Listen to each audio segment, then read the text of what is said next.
అందరికీ నమస్కారం. హెచ్బి కృష్ణాచార్య నేను తెలంగాణ దేశం లీడర్ యూట్యూబ్ ఛానల్ అధినేతగా మాట్లాడుతున్నాను. సో ఈరోజు భారతదేశంలో 76వ గణతంత్ర దినోత్సవం జరుగుతున్నాయి. అందరికీ శుభాకాంక్షలు. అందులో ప్రత్యేకంగా యువకులు యువతకు, ఎందుకంటే ఈ దేశాన్ని ముందుకు నడిపే వాళ్ళు యువత మీదే ఆధారపడి ఉన్నాయి. సో అందరికీ నా నమస్కారాలు. ఈరోజు స్వాతంత్రం వచ్చిన తర్వాత అభివృద్ధి అంటే కాంగ్రెస్ పాలనలో అభివృద్ధి జరగలేదు. ఎన్నో డికేట్స్ కాంగ్రెస్ పాలన చేసింది కానీ జరగలేదు. బీజేపీ గవర్నమెంట్ మోడీ ఆధ్వర్యంలోనే జరిగింది. అది ముందుకు చెప్తా నేను. ఎందుకంటే ఈరోజు అభివృద్ధి అనేది corruption.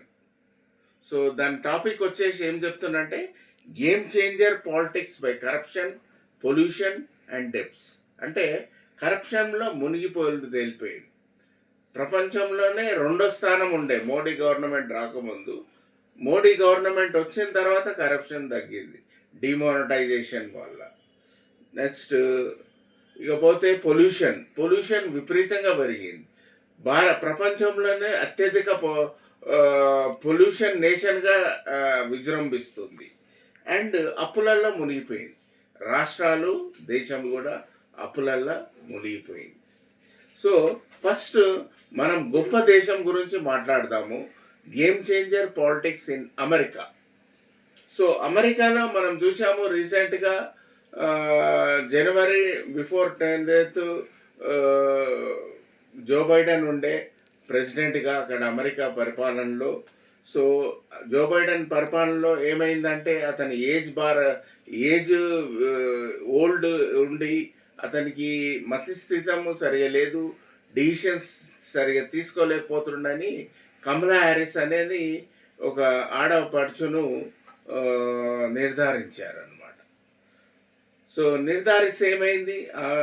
So Joe Biden democratic ప్రభుత్వంలో ఆ గవర్నమెంట్లో ఏముండేనంటే ఫస్ట్ ఆప్షను ఉక్రెయిన్కు సపోర్ట్గా ఉండే. ప్రపంచ దేశాలలో టెర్రరిజం కానీ ఏదున్నా కానీ వార్ చేయడము, సపోర్ట్గా ఫండ్స్ ఇవ్వడము చేసిందనమాట. సో ప్యారిస్ గవర్నమెంట్ అంటే కాలుష్య వాతావరణము బై 2030కి ప్యారిస్ గవర్నమెంట్ కాలుష్య నియమాలు ఇది చేయాలని తీర్మానం చేసుకున్నాం. అది ఉండే. నెక్స్ట్ వరల్డ్ హెల్త్ ఆర్గనైజేషన్కు కాంట్రిబ్యూషన్ ఇస్తుండే ఫండ్స్ అమెరికా గవర్నమెంట్. ఇవి ముఖ్యంగా ఈ 3 ఇంపార్టెంట్ ఏది డెమోక్రటిక్ గవర్నమెంట్లో. అయితే జనవరి 20th నాడు డొనాల్డ్ ట్రంప్ అత్యధిక శాతంతో అతను గెలిచిండు కాబట్టి ఒక నిదానంతో గెలిచిండు. మేక్ అమెరికా గ్రేట్ అగైన్ అని. ఎందుకు గెలిచిండు అతను? ఒక బుక్ రాసిండు. అన్ని ఎందుకైంది అని, సంస్కరణలు ఎట్లా చేయాలి అన్నీ బాగానే ఉంది, చెప్పుకోనికి గెలవనికి బాగానే ఉంది. అతని మీద ఎన్ని క్రిమినల్ కేసులున్నా, ఏ సెక్షువల్ హరాస్మెంట్ కేసులున్నా ప్రజలు వేసాడు. రైట్, నేను ఒప్పుకుంటా ప్రజలు. కానీ అతను నెగ్గిన తర్వాత స్టేట్మెంట్స్ ఏమి ఇచ్చిండు? నేను ఉక్రెయిన్కు సపోర్ట్ చేయ. ఓకే, బాగానే ఉంది. ఎందుకు చేయాలంటే అందులో కూడా తెలివైన, ఎందుకంటే అమెరికన్ గవర్నమెంటు $37 ట్రిలియన్ అప్పులల్లో మునిగిపోయింది. $37 ట్రిలియన్ అంటే ఒక 100 కోట్లు కలిస్తే ఒక బిలియన్, అండ్ 100 బిలియన్ కలిసి ఒక ట్రిలియన్. అట్లా $37 ట్రిలియన్ అప్పులలో మునిగిపోయింది. కావున మాకు శక్తి లేదు అన్న ఇండైరెక్ట్గా అనుకోవాలి ఇది. సో దానికి నేను ఉక్రెయిన్కు సపోర్ట్ చేయను. ఎందుకంటే ప్రపంచంలోనే 25% బిజినెస్లు అమెరికాతోనే నడుస్తాయి కాబట్టి, డాలర్తోనే నడుస్తుంది ప్రపంచం దేశము కరెన్సీ కాబట్టి మనము ఎంతో సంపాదిస్తున్నాము. ఈ దాన ధర్మాలు ఎందుకు చేయాలని అతను వాస్తవమే ఒప్పుకుంటా. కానీ ప్యారిస్ గవర్నమెంట్ కూడా విత్డ్రా చేసింది. అంటే కాలుష్యం అనేది ప్రపంచం మొత్తం పెరిగిపోయింది. కాలుష్యం పెరిగింది, కార్బన్ డయాక్సైడ్ అట్మాస్ఫియర్‌లో పెరిగింది. సో, పెరిగింది కాబట్టి దాన్ని విత్‌డ్రా చేసుకున్నాం. నెక్స్ట్ ఇంకొకటేందంటే contribution to World Health Organization. World Health organizations కూడా ఫండ్స్ ఇయ్యడం అని ఈ 3 ముఖ్యమైనయి.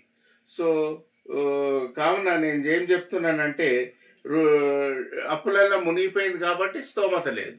ఇప్పుడు ఏం చెప్తుర్రంటే మీడియా రిపోర్ట్స్, న్యూయార్క్ టైమ్స్ మార్చ్‌లో Donald Trump republic government shut down కాబోతుందని. ఇప్పుడు షట్ డౌన్ అయితే ఏమైతుంది? డాలర్ రేటు ఫ్లక్చుయేషన్ అవుతుంది, డాలర్ పడిపోతుంది, గోల్డ్ ప్రైస్ పెరిగిపోతుంది. ఆ గోల్డ్ భారతదేశంలో అయితే 1,00,000 దాటుతుంది. ఇప్పుడు 83,000 ఉంది 10 గ్రామ్స్కు, 1,00,000 దాటిపోతుంది. సో ఇది పరిస్థితి. అంటే గేమ్ చేంజర్ పాలిటిక్స్ ఈ విధంగా రిచ్ నేషన్లో, సూపర్ పవర్ నేషన్లో జరుగుతున్నాయి. ఇకపోతే game changer politics in India.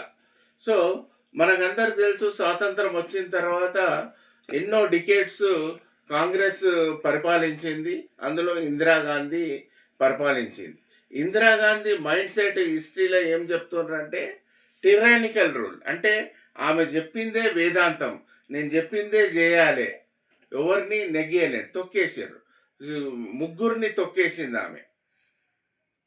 ఒకటి పివి నరసింహారావు గారు, తెలంగాణ బిడ్డ. ఇంకోటి ప్రణబ్ ముఖర్జీ.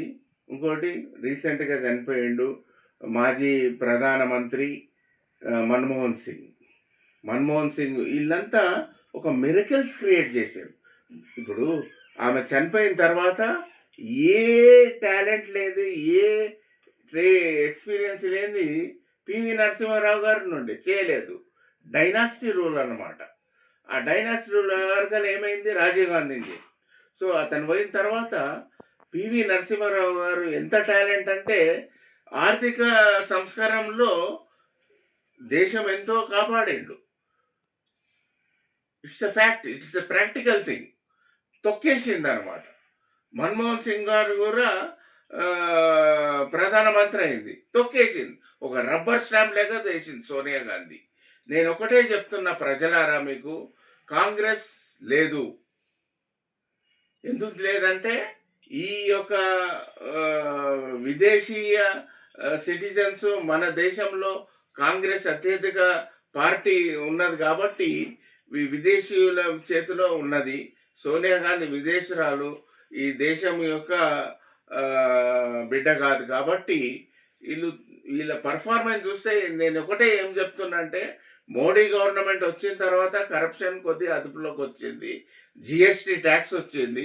ఆ జిఎస్టీ ట్యాక్స్ వల్ల స్టేట్ గవర్నమెంట్కు లబ్ధి పొందుతున్నారు, సెంట్రల్ గవర్నమెంట్కు లబ్ధి పొందుతున్నారు. నేను ఒకటే అడుగుతున్నా, మోడీ గవర్నమెంట్కు దమ్ము ధైర్యం ఉంటే పార్లమెంట్లో అడగండి. సోనియా గాంధీ కానీ, రాహుల్ గాంధీ కానీ బ్లాక్ మనీ స్విస్ బ్యాంక్లో పెట్టింది. ఎందుకంటే ఏ స్టేట్మెంట్తోని నువ్వు ప్రధానమంత్రి అయిన మోడీ గారు నేను అడుగుతున్నది ఏంటంటే, బ్లాక్ మనీని రప్పిస్తాను నువ్వు. 900 లక్షల కోట్ల రూపాయలు ములుగుతున్నాయి ఈ బ్లాక్ మనీ అంతా. సో రాహుల్ గాంధీ, సోనియా గాంధీ బ్లాక్ మనీ కూడా స్విస్ బ్యాంక్లో ఉంది. రప్పియండి. ఈ కరప్షన్ పేరు వచ్చింది భారతదేశం కంటే ఈ కాంగ్రెస్ పార్టీ, సోనియా గాంధీ, రాహుల్ గాంధీ వల్లనే. ఇప్పుడు వాళ్ళు మేము రాలేము, పైకి రాలేము అని ఏం చేసిండ్రు? ఉచిత స్కీములు, గ్యారంటీ స్కీములు అని ప్రజలను మభ్యపెట్టి ఓట్లు గుంజుకొని పరిపాలిస్తున్నారు. ఇది పద్ధతి కాదు. నేను ఎందుకు చెప్తున్నానంటే, ఫస్ట్ బ్లాక్ మనీని రప్పియాలి అన్నమాట నిలబెట్టియాలి. ఈ ప్రశ్న పార్లమెంట్లో అడగాలి రాహుల్ గాంధీ. నెక్స్ట్ ఇంకొకటి ఏంటంటే, ఈరోజు మోడీ గవర్నమెంట్ చేసిన వింత ఏంటంటే, ప్రపంచంలోనే అత్యధిక చినాబ్ రైల్వే బ్రిడ్జ్ కట్టాడు. ప్రపంచంలోనే హైయెస్ట్ బ్రిడ్జ్. అంత అది కాదు. ప్లాన్ డిజైన్ లేఅవుట్ చేసినప్పుడు అది సాధ్యం కాదన్నారు ఇంజనీర్స్. అది సాధ్యమైనట్టు చేయించాడు మన ప్రధానమంత్రి నరేంద్ర మోడీ గారు. నెక్స్ట్ మన భారతదేశము 126వ స్థానంలో ఉంది ఉమెన్ ఎంపవర్మెంట్‌లో. తొక్కేశారు ఆడోళ్ళనైతే. ఈరోజు జాబ్స్‌లో గానీ, ప్రైవేట్ ఇండస్ట్రీస్‌లో గానీ, మెట్రో సిటీస్‌లో గానీ, ఒక ఆడపిల్లలను గానీ, ఆడజాతిని గానీ ఒక షో పీస్ ఐటెమ్ లెక్క వాడుకుంటుర్రు. సెక్షువల్ మిస్‌కండక్ట్ గానీ కావచ్చు, తక్కువ శాలరీలు ఇయ్యడం గానీ, వాళ్ళని సెక్షువల్ మిస్‌కండక్ట్ జేయడము, ఈ విధంగా వాడుకుంటుర్రు. ఆడవాళ్ళది సంఖ్య ఎక్కువుంది. కానీ తొక్కేశారు. సో, ఇదొకటి. Next government jobs. ఈరోజు నెక్స్ట్ గవర్నమెంట్ జాబ్ కావాలంటుర్రు. గవర్నమెంట్ జాబ్‌లు ఇయ్యండేరా బాబు మీరు. గవర్నమెంట్ జాబ్‌లో కాంట్రాక్ట్ ఇయ్యండి. ప్రైవేటైజేషన్‌ని ఎంకరేజ్ జేయండి. ప్రైవేటైజేషన్ చేసి సంసారాలు చేస్తలేరా? వాళ్ళ బరువు బాధ్యతలు తీస్తలేరా? పిల్లల్ని కంటలేరా? సంసారాలు చేస్తలేరా? గవర్నమెంట్ జాబే కావాలి అట్లనే ఉంటే కాంట్రాక్ట్‌గా ఇయ్యండి. కాంట్రాక్ట్ ఇయ్యండి. ప్రైవేటైజేషన్ చేయండి. బెనిఫిట్స్ ఇయ్యండి.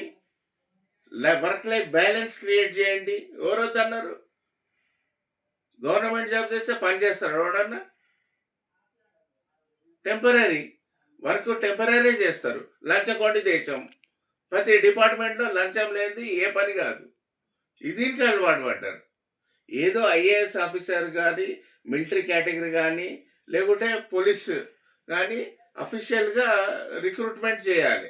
అది సిన్సియర్ కాబట్టి. మిగతా అంతా కాంట్రాక్ట్‌గా చేయండి. నేను చెప్పేదది. నెక్స్ట్ యువత గూడా, లేడీస్ గూడా ఈరోజు అత్యధికంలో విడాకులైతున్నాయి. ఎందుకైతున్నాయి?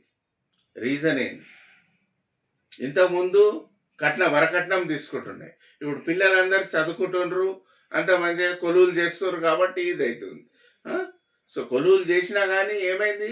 రియల్ ఎస్టేట్ ఒక బ్లాక్ మనీ వైట్‌గా కన్వర్ట్ చేస్తుర్రు. కన్వర్ట్ చేసి రియల్ ఎస్టేట్ డిమాండ్ పెరుగుతుంది.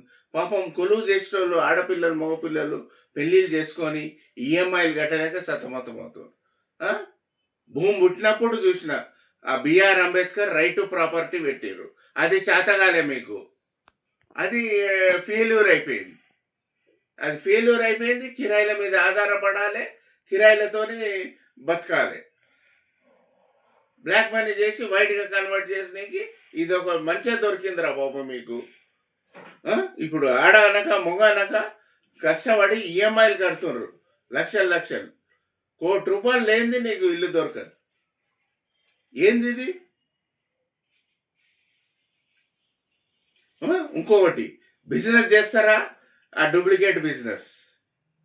75% డూప్లికేట్ బిజినెస్. ఇకపోతే పూర్ పీపుల్ ఉన్నారా? అర్న్డ్ ఇన్‌కమ్‌కు డిమాండ్ లేదు. ఒక్కొక్క జాగాలో అయితే సేల్స్‌మెన్స్‌లకు అయితే 10,000 తక్కువనే ఇస్తారు. ఆడ 12 గంటలు డ్యూటీ చేయాలి. వీక్లీ ఆఫ్‌లు ఉండయి. ఏందిది పరిపాలన? సంస్కరణలు ఏమైంది? మోడీ గవర్నమెంట్ వచ్చిండు. అతను బాగా చేస్తుండు. అతను లేబర్ లాస్ కూడా క్రియేట్ చేసిండు. అది పేపర్ల మట్టుకే సాధ్యమైపోయింది. అది ఇంప్లిమెంట్ అవుతుందా? కాదు. అదైతే ఇయ్యలేమంటారు. ఈ విధంగా అయితే వీక్లీ ఆఫ్ లేకుండా ఎట్లా పని చేస్తారు? బెనిఫిట్స్ లేకుండా తెలివున్నా, వయసున్నా, వయసు లేకున్నా ఒకటే జీతం వేజ్. ఏంది లెక్కలు? Poor salaries. నేను ఒకటే చెప్తున్నా, భారతదేశం ఇంకో తప్పు పని చేస్తుంది. కాలుష్యం పెరిగిపోయింది. పొల్యూషన్ పెరిగిపోయింది భారతదేశంలో. ప్రత్యేకంగా హైదరాబాద్ కానీ హైదరాబాదే సౌత్ ఇండియాలో number 1.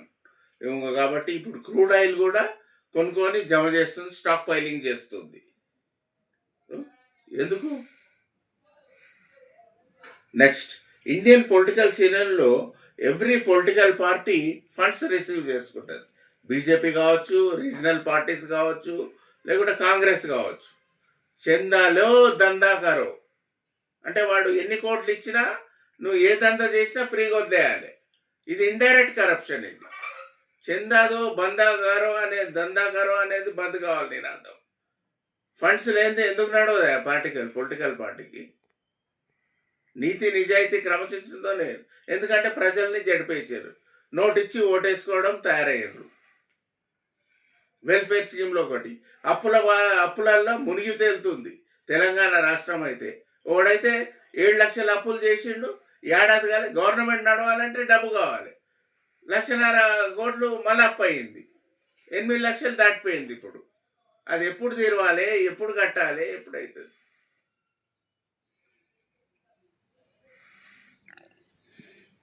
India is a fossil fuel companies ఉన్నాయి. సింగరేన్ కాలనీస్ షట్ డౌన్ చేయాలి, Coal India company shut down చేయాలి, oil and natural gas company shut down చేయాలి.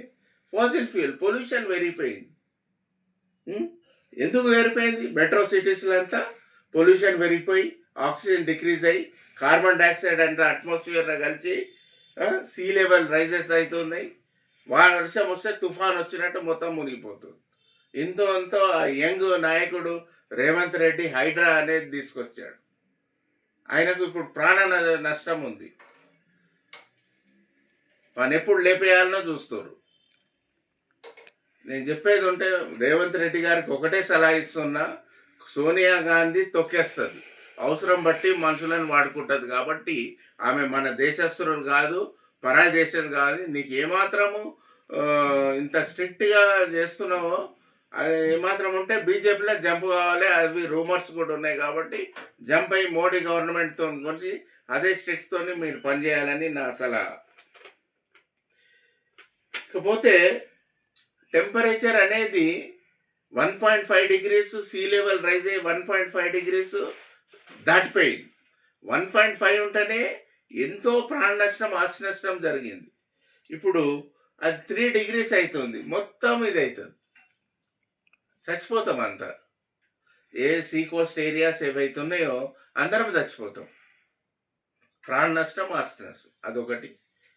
క్లైమేట్ చేంజ్ క్రైసిస్, మీద నుంచి పొల్యూషను, మీద నుంచి అప్పుల భారం. ఇప్పుడు దేశం నడవాలంటే ఎట్లా నడుస్తుంది? ఎంతగానో అప్పులు చేస్తారు. కరప్షన్ మారారా మీరు? నేను ఒకటే చెప్తున్నా, ఒక అమ్మకు ఉడితే మీరు కరప్షన్ బంద్ చేయాలి. అది చేత కావాలి. నేను ఒకటే సలహా చేస్తున్నా, హెచ్చరిస్తున్నా, కరప్షన్ అనేది బంద్ కావాలి. నేను ఇంకోటి ఏంటంటే, మీరు వినలేదనుకో, పాండమిక్ చూసాము, కరోనా వైరస్ పాండమిక్ చూసాము. ఎంతో ప్రాణ నష్టం జరిగింది, ఆస్తి నష్టం జరిగింది ప్రపంచవ్యాప్త. వైరస్ అనేది అది creativity, it is an artificial. ఎందుకంటే భూమి ఉన్నంత అట్మాస్ఫియర్ అంతా బ్యాక్టీరియాగా కాలుష్యమైంది, ఓ దిక్కు పొల్యూషన్గా కాలుష్యమైంది. ఏమాత్రం వైరస్ వదిలినా పాండమిక్గా క్రియేట్ చేయవచ్చు. మీరు వైరస్కి అటాక్ అయ్యి వస్తారా, లేకుంటే మీరు స్ట్రైక్ చేసి ఈ బ్యాన్ ఫాజిల్ ఫ్యూయల్స్ కంపెనీస్ అనేది ప్రపంచంలో 57 ఉన్నాయి, పెద్ద పెద్ద కంపెనీలు. ఈ 55 చందా ఇయ్యాలే, వాడు దందా చేస్తుండు. పొలిటికల్ పార్టీస్ కరప్షన్ అయిపోయింది. అది రిచ్ గవర్నమెంట్ కావచ్చు, పూర్ గవర్నమెంట్ కావచ్చు. ఇది అవుతుంది. ఒక 57 కంపెనీలు మీరు దృష్టిలో పెట్టుకొని కరప్ట్ అయిపోయి ప్రజలు ప్రాణ నష్టంలో ఉన్నారు. ఇప్పుడు ఏమంటుందంటే వరల్డ్ ఎకనామిక్ ఫోరము బై 2030-50 400 కోట్లు మంది హాఫ్ ఆఫ్ ద పాపులేషన్ చనిపోబోతున్నారంట. ఈ climate crisis, pollution crisis, cancer threat. So ఇంకొకటి ఏం చెప్తున్నానంటే, ఒకటి సిటిజన్స్ ఏ విధంగా ఇదైందంటే ఆర్గ్యుమెంట్ చేయడం. మీరు ఒకపారే ఆడుతున్నారు. కోపము పరిష్కారాలకు దారితీయాయి, సమస్యలకు దారితీస్తాయి. మీ కోపం మీకే శత్రువు. ఎందుకంటే ఆ కోపం వల్ల మీ బాడీలో ఉన్న బ్లడ్ 80 కిలోమీటర్ స్పీడ్లో ప్రవహిస్తుంది. అది రేజ్ అయిపోయి నరాలు దిగిపోతాయిరా బాబు. అందులో మీకు బ్యాడ్ హ్యాబిట్స్ ఉన్నాయనుకో, ఆల్కహాల్ లేకుంటే సిగరెట్ స్మోకింగ్, తొందరగా చచ్చిపోతారు. భూమికి బరువు. నేను చెప్పేది అది. శాంతం ఉన్నది, శాంతంతో పరిష్కరించండి సమస్యలు. ప్రతి సమస్యకు సొల్యూషన్ ఉంటుంది. కోపంతో ఓ మనిషిని కంట్రోల్ చేయాలి, ఆర్గ్యుమెంట్ చేయాలంటే ఆవేశము ఓపిక తగ్గేదాకా ఆర్గ్యుమెంట్ చేస్తావు. ఆ తర్వాత ఆరోగ్యానికి అనారోగ్యానికి గురవుతావు. హాస్పిటల్ పోతే లక్షలైతాయి, కోట్లయితాయి. సో ఇది నేను భారతదేశం ప్రజలారా, ఈ కంక్లూజన్ ఆఫ్ ద వీడియో నేనేం చెప్తున్నానంటే, మీరు స్ట్రైక్ చేయండి. మీరు స్ట్రైక్ దేని మీద చేస్తారు? పొల్యూషన్ కంట్రోల్ కావాలి. ఫస్ట్ పేద ప్రజలు, మీరు సాలని జీతంతో ఉన్నారు. నేను చెప్తున్నది అది. అంతో ఇంతో గవర్నమెంట్ స్కీమ్స్ ఉన్నాయి కాబట్టి కొద్దిగా సేవ్ అవుతుండ్రు. వీక్లీ ఆఫ్లు లేవు, తక్కువ జీతము, నీ లైఫ్కు బతికేటంత జీతము సరిపోని జీతం సంపాదిస్తారు. అది ఈ దేశం. కరప్షన్ ఒకటి ఉన్నది, అప్పులల్లో తేలుతుంది, పొల్యూషన్ ముండా మునిగిపోయింది. ఇది స్టాప్ చేయండి. మీ ధర్నా చేయండి. స్వాతంత్రం వచ్చినప్పుడు 1000 మంది చనిపోయారు, తెలియదా మీకు? స్వాతంత్రం వచ్చినాక మనం అభివృద్ధి అన్నాం. ఏదైంది అభివృద్ధి? కాలుష్యం దేశంగా చేసినాము, కరప్షన్ దేశంగా చేసినాము, లంచకొండి దేశంగా చేసినాం, ఆడవాళ్ళని షో పీస్ లెక్క తయారు చేసినాం. వెల్ఫేర్ స్కీమ్స్లో ఆధారపడకండి, స్ట్రైక్ చేయండి. ఎందుకు చెప్తున్నా అంటే, అప్పులల్లో ఈ అప్పులు తీరేవు. నేను మోడీ గవర్నమెంట్కి ఒకటే చెప్తున్నా, ఏంటంటే నువ్వు ఎప్పుడైతే బ్లాక్ మనీ రిటర్న్ తెస్తున్నావో రాహుల్ గాంధీని టార్గెట్ చేసి పార్లమెంట్లో రప్పిస్తారా? అప్పులని తీరుస్తారా? కాలుష్యము ఎలక్ట్రికల్ వెహికల్స్ చేసి రిన్యూవబుల్ ఎనర్జీ అది నువ్వు చేస్తున్నావు. నీ టార్గెట్ ఏందుందో ఆ టార్గెట్ రీచ్ కావాలి. You are a good prime minister for our country. So we are very inspired from you అని నేను చెప్తున్నా. ఎందుకంటే ఎకానమీ ఫ్రాక్చర్ అయింది. Not only economy, global economy కూడా ఫ్రాక్చర్ అయింది కాబట్టి నేను చెప్తున్నా. కాబట్టి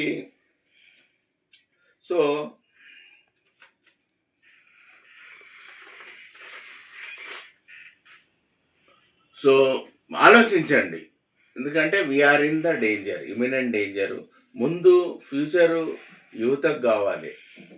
యువత, ఆడజాతి వాళ్ళు కానీ ఆడజాతిని పైకి తీయండి, రెస్పెక్ట్ ఇవ్వండి. మీ స్ట్రెస్ తగ్గియడం కోసం వాళ్ళని షో పీస్ చేసి సెక్షువల్కు, కార్పొరేట్ సెక్స్కు అలవాటు చేయకండి అని నేను చెప్తూ, మీరు పొల్యూషన్ తగ్గియాలి.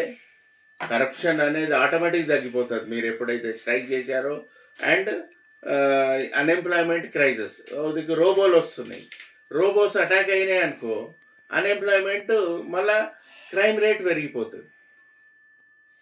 సో ఇవన్నీ థ్రెట్స్ ఉన్నాయి కాబట్టి మన దేశమే సమస్యలతో మునిగి తేలుతుంది, కోపమే సాధిస్తుంది. సో కోపము అన్నిటికీ పరిష్కారాలు కాదు. శాంతంగా ఉండండి. ఈ తెలంగాణ దేశం లీడర్ ఈ వీడియో, ఇన్ఫర్మేటివ్ వీడియో ఈరోజు సందర్భంగా చేసినందుకు అందరికీ షేర్ చేయాలని కోరుతూ నేను సెలవు తీసుకున్నాను. ఆరోగ్యాలతో ఉండాలని, మీరు మంచిగా ఉండాలని కోరుతూ నేను సెలవు తీసుకుంటున్నాను.